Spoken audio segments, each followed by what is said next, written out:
Hi hello నమస్తే welcome back to my channel. ఈరోజు ఈ వీడియోలో తెల్ల జిల్లేడు వినాయకుడు అంటే తెల్ల జిల్లేడు వేరుతో తయారు చేసిన వినాయకుడిని మనం శ్వేతార్క గణపతి అంటాము. ఆ గణపతి యొక్క విశిష్టత తెలుసుకుందాము. నేనైతే ఈ గణపతిని కాణిపాకం వెళ్ళినప్పుడు తీసుకున్నాను. దాంతోపాటు దాని విశిష్టత కూడా ఒక పేపర్లో రాసి ఇచ్చారు. సో ఆ ఇన్ఫర్మేషన్ని నేను మీతో షేర్ చేసుకుంటున్నాను. సో ఇక విశిష్టత చూద్దాము. ప్రాచీన కాలంలో గణపతిని పూజించుటకు యజ్ఞ యాగాదులందు అభిష్ట సిద్ధి కొరకు ఋషులు, మహర్షులు, వేద పండితులు తెల్ల జిల్లేడు వేరుతో దేవతా ప్రథముడైన గణపతిని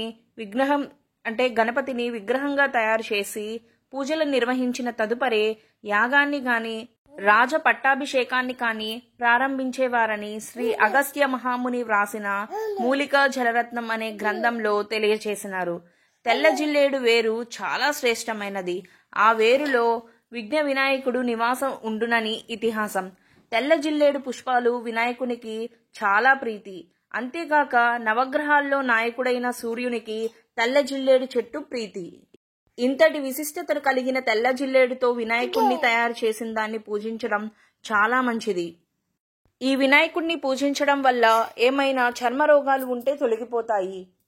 వ్యాపారంలో ఏమైనా ఒడిదొడుకులు ఉన్నా ఈ వినాయకుడిని పూజించడం వల్ల చాలా మంచి కలుగుతుంది.